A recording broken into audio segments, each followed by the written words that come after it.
Episode 20. இதுக்கு பேரு பிளாக்மெயிலுங்கோ. அபியின் வீட்டில் வெகு நாட்களுக்கு பிறகு அபி அவனுடைய வீட்டிற்குள் நுழைய அங்கு அவனின் அப்பா, அம்மா, தாத்தா, பாட்டி என்று அனைவரும் இருந்தார்கள். அபி சற்று யோசனையுடன் தான் வீட்டிற்குள் நுழைந்தான். அபியின் அப்பா ராஜசேகர் அவனை நக்கலாக பார்த்து சிரிக்க அபிக்கு அவரின் சிரிப்பு எரிச்சலை கொடுத்தது. கடுப்புடன் தந்தையை பார்த்து கொண்டிருந்த அவனை அழைத்தார் தாத்தா ராம்கோபால். அபி, எங்க போன? இப்பதான் வீட்டுக்கு வர வழி தெரிஞ்சதா? என்னடா, இப்பதான் எங்களெல்லாம் பார்க்கணும்னு ஞாபகம் வந்துச்சா? இருவரும் கேட்க அதற்கு எந்த ஒரு பதிலும் அளிக்காமல் நேரடியாக தன் தந்தையிடம் திரும்பினான். இப்போ எதுக்கு என்ன கூப்பிட்டீங்க? நீ இவ்வளோ நாளாக எங்கே இருந்த? முதல்ல கூப்பிட்டதுக்கு காரணம் சொல்லுங்க. என்னோட கேள்விக்கு முதல்ல பதில். நான் எங்கே இருந்தால் உங்களுக்கு என்ன? முதல்ல என்ன விஷயம் சொல்லுங்க. அதானே, ஃப்ரெண்ட்ஸோட ஊதாரித்தனமாக ஜாலியாக சுற்றிக்கிட்டு இருக்க, எதை பற்றியும் கவலைப்படுறதில்ல, அப்படி தானே? அவுத்து விட்ட எரும மாடு மாதிரி. ராஜசேகர் அபியை கேலியாக பேசி கிண்டல் செய்ய அபிக்கு மேலும் அவரின் பேச்சில் எரிச்சல்தான் வந்தது. அவன் கடுப்புடன் பற்களை கடித்து கொண்டு நிற்க, சிட்டிலேயே நமக்கு பெரிய கெஸ்ட் ஹவுஸ் இருக்கும்போது வெளியே எதுக்காகடா ஸ்டே பண்ணிட்டு இருக்க? மம்மி, ஆல்ரெடி நான் கெஸ்ட் ஹவுஸில் தான் இருக்கேன். இதை நான் எப்படி சொல்கிறது? ராஜசேகர் தன் மனைவியை ஒரு பார்வை பார்த்துவிட்டு மீண்டும் அபியை பார்த்து ஏதோ பேச வர அதற்குள் இடைமறித்தார் தாத்தா ராம்கோபால். மற்றதெல்லாம் அப்புறம் பேசிக்கோங்க. ரொம்ப நாள் கழிச்சு அபி வீட்டுக்கு வந்திருக்கான். முதல்ல அவனுக்கு சாப்பாடு போடுங்க. நானே இங்கிருந்து எப்படா கிளம்பலான் இருக்கேன். இதில் தாத்தா வேற, இவர் வேற என்னை டென்ஷன் பண்ணுறதுக்காகவே கூப்பிட்டுருக்காரு. அபி தன் தாத்தாவின் பேச்சில் எரிச்சல் அடைந்தான். இருப்பினும் அவரின் பேச்சை மறுக்க முடியாமல் வேறு வழியும் இல்லாமல் டைனிங் டேபிளில் அமர்ந்தான். மற்ற அனைவரும் டேபிளில் வந்து அமர்ந்து சாப்பிட ஆரம்பித்தார்கள். அந்நேரம் கார் டிரைவர் நேராக அபியிடம் வந்து ஒரு சிப்பை நீட்டினார். அபி என்னவென்று பார்க்க, தம்பி, உங்கள் கார் மட்டும்தான் இன்னும் சர்வீஸ் விடலை. இன்னைக்கு சர்வீஸ் விட போகிறேன். இந்தாங்க, இது உங்கள் கார் டேஷ்போர்டில் இருந்த மெமரி கார்டு. அந்த மெமரி கார்டை பார்த்த அபி ஓரமாக அதை வைத்துவிட்டு செல்லும்படி கூறினான். டிரைவரும் அதை அங்கிருந்த டேபிளின் மீது வைத்துவிட்டு சென்று விட்டார். ஆமாம், இவருக்கு கார் ஒன்று தான் குறைச்சல். ராஜசேகரின் வார்த்தைகள் அபியை கோபப்படுத்தி கொண்டே இருந்தது. அபி, அப்புறம் காலேஜ்லாம் எப்படி போகுது? எவ்ரிதிங் இஸ் குட் தாத்தா. அதெல்லாம் எப்போவுமே ஜாலியாக தான் போகும். சாருக்கு என்ன கவலை? அபி பல்லை கடித்து கொண்டு அமைதியாக இருந்தான். உன்னை வீட்டிலேருந்து வெளியே அனுப்புனா அங்கேயாவது 4 விஷயம் கற்றுக்கிட்டு உருப்பிடுவான்னு நினச்சேன். அங்கேயும் இப்படி ஊதாரித்தனமாக சுற்றிக்கிட்டு இருந்தால் ஒன்றும் வேலைக்கு ஆகாது. நான் ஒன்றும் ஊதாரித்தனமாக சுற்றிக்கிட்டு இல்லை. என்னால் என்ன பண்ண முடியுமோ அது எல்லாத்தையும் பண்ணிக்கிட்டு தான் இருக்கேன். அதான் பார்த்தேனே, ரொம்ப சின்சியராக இருந்தீங்க. இப்படியே இருவரின் வாக்குவாதம் நீண்டு கொண்டே இருக்க ஒரு கட்டத்தில் பொறுமை இழந்தான் அபி. நீ இப்படியே இருந்தா வீட்டுக்கு கடைசி வரைக்கும் வர முடியாது. எனக்கு ஒன்றும் இங்கே வரணும்னு ஆசை கிடையாது. நீங்கள் கூப்பிட்டதுனால தான் வந்தேன். நீ ஒன்றும் நான் கூப்பிட்டதுக்காக மதிச்சு வரல. உனக்கு ஸ்பான்சர்ஷிப் கிடைக்கணும், அதுக்காக தானே வந்த. எனக்கு ஒன்று உங்கள் ஸ்பான்சர்ஷிப் வேண்டாம். எனக்கு வேண்டியதை எப்படி தேடிக்கணும்னு எனக்கு தெரியும். அப்படியா? அப்புறம் எதுக்கு இங்கே நிற்கிற? அபிக்கு ஒரு கட்டத்திற்கு மேல் அங்கு இருக்கவே பிடிக்கவில்லை. தன் தந்தையை முறைத்து பார்த்துவிட்டு அங்கிருந்து கிளம்பினான். டிரைவர் கொடுத்த அந்த மெமரி கார்டையும் எடுத்துக்கொண்டு நேராக கெஸ்ட் ஹவுஸிற்கு வந்தவன் கட்டிலில் விழுந்தான். அவன் எண்ணங்களில் பல விஷயம் ஓடிக்கொண்டிருந்தது. வீட்டில் நடந்ததை ஒரு நிமிடம் யோசித்து பார்த்தான். இந்த அப்பா ஏன் தான் இப்படி பண்ணுறாருன்னு தெரியல. என்னை இன்சல்ட் பண்ணணுங்கிறதுக்காகவே கூப்பிட்ட மாதிரி இருந்துச்சு. இவருக்கு என்ன பிரச்சனை? இதில் இந்த மெமரி கார்டு வேற. அவன் அந்த மெமரி கார்டை எடுத்து டேபிளில் வைத்தான். சிறிது நேர யோசனையில் இருந்தவனுக்கு போர் அடிக்க அந்த மெமரி கார்டை கையில் எடுத்தான். முதல்ல இதில் ஸ்டோரேஜை கிளியர் பண்ணணும். எப்போ செட் பண்ணதுன்னு தெரியல. தனக்குத்தானே சொல்லிக் கொண்டிருந்தவன் அதை லேப்டாப்பில் பொருத்தி பார்த்து கொண்டிருந்தான். அவனுக்கு தேவையில்லாத அனைத்து வீடியோக்களையும் அவன் டெலீட் செய்து கொண்டே வர, அப்பொழுது நேற்று சிவன்யாவுடன் காரில் செய்த அட்டகாசம் பதிவாகி இருக்க அதை எதர்ச்சியாக கவனித்தான் அபி. ஓ, இதெல்லாம் ரெக்கார்ட் ஆயிருக்கா? சிவன்யா, உன்னை வச்சு செய்ய தானா ஒரு ஆப்பர்ச்சுனிட்டி சிக்கியிருக்கு. இதை வச்சு உன்னை என்ன பண்ணுறான்னு மட்டும் பாரு. மனதில் ஏதோ தோன்ற மென்மையாக புன்னகைத்தவன் அதை சிவன்யாவிற்கு அப்படியே ஒரு காப்பியை மட்டும் அனுப்பி வைத்தான். இங்கு சிவன்யாவின் அறையில் சிவன்யா இரவு முழுவதும் வராததால் என்ன நடந்தது என்று மினி அவளிடம் கேட்டு தொல்லை செய்து கொண்டிருக்க, இந்நேரம்தான் அவளின் போனில் நோட்டிபிகேஷன் சத்தம் கேட்டது. அதில் அந்த வீடியோவை அவள் ஓபன் செய்து பார்க்க அவள் கண்கள் அதிர்ச்சியில் அகல விரிந்தது. நான் பாட்டுக்கு பேசிட்டு இருக்கேன், நீ என்ன பண்ணிட்டு இருக்க?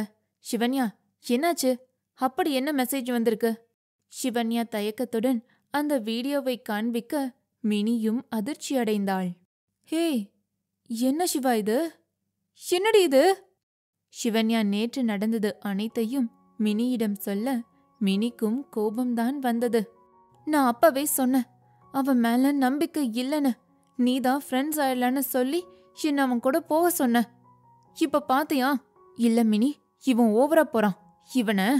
சிவன்யா அபிக்கு அழைக்க ஆரம்பித்தாள். அவள் எதற்காக அழைக்கிறாள் என்று முன்னரே அறிந்தவன் வேண்டுமென்றே அவளின் காலை எடுக்கவில்லை. மினி, இவன் வேற கால் எடுக்க மாட்டேங்கிறான். எனக்கு தெரியும், இவன் கையில தான் போன் இருக்கும். இந்த வீடியோவை எனக்கு அனுப்பியிருக்கானா நிச்சயமா அவனோட ஃப்ரெண்ட்ஸுக்கும் போயிருக்கும் தானே. இப்ப வந்து கேளு. அவனுக்கு முத்தம் கொடுக்கறதுக்கு முன்னாடி இந்த அறிவு எங்க போச்சு மேடம்க்கு? சிவன்யாவிற்கு என்ன செய்வதென்று தெரியவில்லை. அவள் அப்படியே அமைதியாகிவிட்டாள். அந்நேரம் அபியிடமிருந்து மெசேஜ் வந்தது. வெயிட் ஃபார் டுமாரோ பேபி, உனக்கு நிறைய சர்ப்ரைஸ் காத்துக்கிட்டு இருக்கு. அந்த மெசேஜை பார்த்தவுடன் அவளுக்கு கோபம் வந்தாலும் அவன் என்ன செய்ய போகிறான் என்று பயமும் எட்டி பார்த்தது. Episode 21 You are my slave. மறுநாள் கல்லூரியில் சிவன்யா ரெஸ்ட்ரூமை நோக்கி செல்ல அவள் முன்னால் சட்டென வந்து நின்றது அந்த உருவம். ஓய் பொட்டேட்டோ.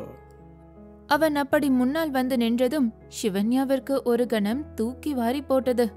கடவுளே, இவன் கிட்ட இருந்து என்னை காப்பாத்து என்று உடனடியாக அப்ளிகேஷன் ஒன்றை கடவுளுக்கு போட்டாள். ஆனால் அப்ளிகேஷனை கிழித்துவிட்டு கடவுள் சிரித்து கொண்டிருந்தார். ஓய் பொட்டேட்டோ, எங்க போற? இது என்ன கேள்வி? ரெஸ்ட் ரூம் முன்னாடி வந்து நின்னுக்கிட்டு என்ன கேட்டுட்டு இருக்க? ரெஸ்ட் ரூம் போகணும், வழிய விடு. உனக்கு நான் நேத்து ஒரு வீடியோ அனுப்பிச்சிருந்தேன், பாத்தியா? அவன் அப்படி கேட்கவும் பதறினாள் சிவன்யா. அவன் எதை பற்றி கேட்கிறான் என்று அவளுக்கு புரிந்தது. வீடியோவா? என்ன வீடியோ? நான் எதையும் பார்க்கலையே. அவளை அழுத்தமாக ஒரு பார்வை பார்த்தவன், ஓ ஓகே, அந்த வீடியோவை நான் இன்னைக்கு காலேஜ் குரூப்ல போடுறேன். அப்புறம் நீயும் பார்த்துட்டு பாத்தியா இல்லையான்னு சொல்லு. அபி அங்கிருந்து செல்ல முற்பட இவளுக்கு தான் தூக்கி வாரி போட்டது. நான் பார்த்தேன், இப்ப எதுக்கு அதை பத்தி கேக்குற? அதுவரை தன் பின்னால் மறைத்து வைத்திருந்த ஏதோ ஒரு காகிதத்தை எடுத்தான். என்னது? பிரிச்சு பாரு. அவளும் அதை வாங்கி பிரித்து படித்தாள். அது ஒரு அக்ரிமெண்ட், ரூல்ஸ் ஃபார் ஸ்லேவ் என்று எழுதியிருந்தது. இது என்ன? அவளை மேலும் அழுத்தமாக பார்த்தவன் அவளுக்கு மட்டும் கேட்கும் குரலில் காதோரம் ஏதோ ஒன்றை சொல்ல, பின் அவளின் முகத்தில் அதிர்ச்சி வெளிப்பட்டது. என்ன அப்படியே ஷாக்காகி நிக்கிற? அதுக்கு தான் இந்த அக்ரிமெண்ட். சைன் போட்டா உனக்கு நல்லது. அதெல்லாம் முடியாது. அப்ப சரி, சைன் பண்ணாத சொன்னவன் அவளிடமிருந்த டாக்குமெண்டை வாங்கிக் கொள்ள மீண்டும் அவனை வழிமறைத்தாள் சிவன்யா. அத கொடு, நான் யோசிச்சுட்டு சொல்றேன். அப்படி வா வழிக்கு. எனவே don't waste my time. Sign in this. அவள் அபியையும் அந்த பேப்பரையும் மாறி மாறி பார்த்து கொண்டிருந்தாள். என்ன பார்த்துட்டு இருக்க? Come on, sign it. Please 1 second, நான் போயிட்டு வந்துடவா? அவள் அந்த அக்ரிமெண்ட் பேப்பருடன் அருகிலிருந்த ரெஸ்ட் ரூமுக்குள் நுழைந்தாள். உள்ளே நுழைந்தவள் சரமாரியாக அபியை திட்டி தீர்த்தாள். தெரியத்தனமா இந்த லூசு கிட்ட மாட்டிக்கிட்டேன். வீடியோ எடுத்து வச்சிருக்கான், இப்போ தலையில உட்கார்ந்துகிட்டு ஜிங்கு சக்கான்னு ஆடுறான்.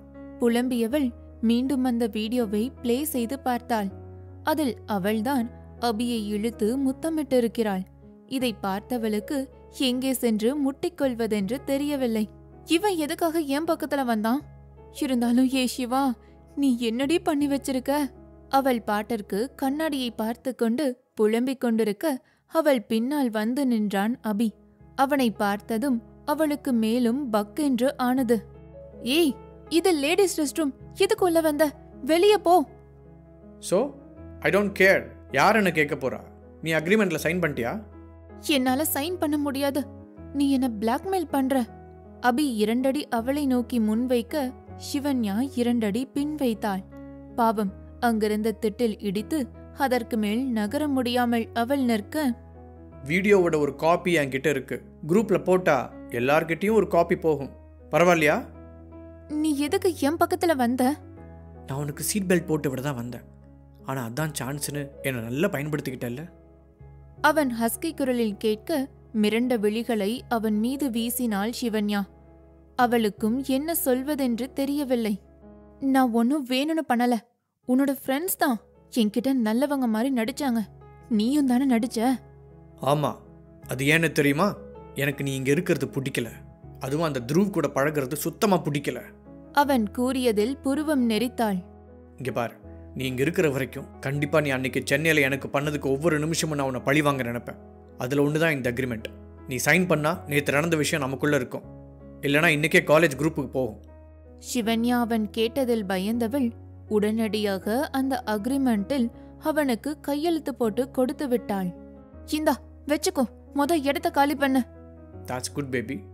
சிவன்யா புரியாமல் குழப்பத்துடன் அவனையே பார்க்க, இனிமே யூ ஆர் மை ஸ்லேவ். என்ன புரியலையா? இனிமே நீ என்னோட அடிமை. நான் என்ன சொன்னாலும் தலையை ஆட்டிக்கிட்டு செய்கிற அடிமை. இனிமே நான் சொல்கிற மாதிரி தான் நீ நடந்துக்கணும். உனக்கு ஒரு 3 ரூல்ஸ் சொல்கிறேன், ஒழுங்காக ஃபாலோ பண்ணிக்க. ரூல் நம்பர் 1, இனிமேல் என்னை சார்ன்னு தான் கூப்பிடணும். வேறு யாருன்னா கேட்டால் கூட அபி சார்ன்னு தான் சொல்லணும். அபி சார் வந்தாங்க, அபி சார் போனாங்க, சார் வெளியே போயிருக்காங்க, எப்பவும் அந்த சாரை மறந்துடாத. ரூல் நம்பர் 2, நான் எங்கே கூப்பிட்டாலும் எத்தனை மணிக்கு கூப்பிட்டாலும் ஃபோன் எடுத்து பேசணும். என்னோடய ஃபோன் காலை நீ எடுக்காமல் இருக்கவே கூடாது. நல்லா ஞாபகம் வச்சுக்கோ. அப்புறம் ரூல் நம்பர் 3, நீ எனக்கு அசிஸ்டண்ட். நான் என்ன சொன்னாலும் நீ செய்யணும். அதாவது மலையிலிருந்து குதிக்க சொன்னாலும் you should do that. Okay? ஒழுங்காக அந்த 3 ரூல்ஸையும் ஃபாலோ பண்ணுறேன். புரிஞ்சுதா? சிவன்யாவும் வேறு வழியின்றி அவன் சொன்ன அனைத்தையும் செய்வதாக சரி என்று தலையசைத்தாள்.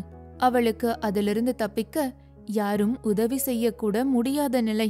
அவளை ஒரு பார்வை பார்த்துவிட்டு அவன் அங்கிருந்து சென்றுவிட பெருமூச்சு ஒன்றை வெளியிட்டாள் சிவன்யா. கடவுளே, இவன் இதுக்கப்புறம் என்னெல்லாம் பண்ண போறானோ? தயவு செஞ்சு இவன் கிட்ட இருந்து என்ன காப்பாத்துங்க. அன்று மதிய வேளை கேண்டீனில் அபி அவனுடைய நண்பர்களுடன் கேண்டீனில் அமர்ந்து காஃபி குடித்துக் கொண்டிருந்தான். அப்பொழுதுதான் சிவன்யாவும் கேண்டீனுக்குள் நுழைந்தாள். அங்கவள் அபியை பார்த்தவுடன் அப்படியே திரும்பி செல்ல நினைத்தாள். ஆனால் அவன் அவளை பார்த்து விட்டான். அபி வேண்டுமென்றே தன்னுடைய ஷூவின் மீது காஃபியை ஊற்றிவிட்டு சிவன்யாவை அழைத்தான். ஓய் மிஸ் லேவ், எங்க போற? பார்த்துட்டானா? இப்ப என்ன பண்ண காத்திருக்கானோ? வாய்க்குள் முணுமுணுத்தவள் அவன் அருகில் வந்து நின்றாள். அவள் அப்பாவி போல் முகத்தை வைத்துக் கொண்டு நிற்க அபி நண்பர்கள் அவளை கேலியாக பார்த்து சிரித்துக் கொண்டிருந்தார்கள். என்னோட ஷூல காஃபி கொட்டிடுச்சு. நீ என்ன பண்ற தெரியுமா? கர்ச்சீஃப் வச்சிருப்பேன்னு நினைக்கிறேன். அதை வச்சு என்னோட ஷூவை தொடச்சு விடு. என்கிட்ட கர்ச்சீஃப் இல்ல, அவள் நக்கலாக சொல்லவும் புருவம் உயர்த்தி அவளை பார்த்தவன், திமிரு குறைய மாட்டேங்குது இவள. அபி அங்கிருந்த டிஷ்யூவை எடுத்து அவள் புறம் நீட்டின். அவன் சொன்னதற்கு சிவன்யாவின் தன்மானம் இடம் கொடுக்கவில்லை. அவள் கல் போல் அவனை முறைத்து கொண்டு நிற்க, என்ன முறைக்கிற? You are my slave. Do what I say. அவன் இப்படி கட்டளையுடன் சொல்லவும் அவளுக்கும் வேறு வழி இல்லை. அவன் சொன்னதை செய்ய ஆரம்பித்தாள். அவன் இப்படி கட்டளையிடவும் அவளுக்கு வேறு வழியின்றி அதை தொடங்கினாள். மனதிற்குள் ஆறாத காயமாக இது மாறிப்போக கௌதம் தனக்கு இன்று புதிய கண்டென்ட் கிடைத்தது என்று அதை வீடியோவாக பதிவு செய்து கொண்டிருந்தான். சிவன்யாவிற்கு நன்றாக தெரியும், கண்டிப்பாக இது காலேஜ் முழுவதும் பரவிவிடும் என்று. தனக்காக உதவ இங்கு யார் இருக்கிறார்? நடப்பது நடக்கட்டும் என்று அனைத்தையும் செய்து கொண்டிருந்தாள். அபியின் ஷூவை துடைத்தவள் ஒரு நொடி கூட அங்கிருக்க விருப்பமில்லாமல் கேண்டீனை விட்டு வெளியேறினாள். அங்கிருந்த அனைவரும் அவளை ஏளனமாக பார்ப்பதை அவள் விரும்பவில்லை. அப்பொழுதுதான் கேண்டீனுக்குள் நுழைந்தான் துரு. இங்கு என்ன நடந்தது என்று அவனுக்கு தெரியவில்லை. ஆனால் சிவன்யா கண்ணை கசக்கிக் கொண்டு செல்வதை அவனும் தான் பார்த்தான். நித்தம் இதற்கு யார் காரணம் என்று அவனுக்கு நன்றாக தெரியும். இனி நடக்கப் போவது என்ன? ஏற்கனவே அபிக்கும் துருவுக்கும் இடையில் சிவன்யாவால் பிரச்சனை மூண்டிருக்க இனி என்ன செய்ய போகிறான் துரு? தெரிந்து கொள்ள என்னோடு காத்திருங்கள். இது டாக்ஸிக் லவர். என்ன நேயர்களே, இன்னைக்கு எபிசோட் எப்படி இருக்கு அப்படிங்கறத மறக்காம கமெண்ட் பண்ணிருங்க. உங்க சைட்ல இருந்து ஒரு லைக், ஒரு கமெண்ட் டெய்லியும் வந்துச்சுன்னா நான் ரொம்ப சந்தோஷப்படுவேன். அந்த விஷயம் என்ன டெய்லியும் மோட்டிவேட் பண்ணும். சரி, நாளைக்கு எபிசோட்ல உங்களை வந்து சந்திக்கிறேன். அது வரைக்கும் நான் உங்கள் கீர்த்தி.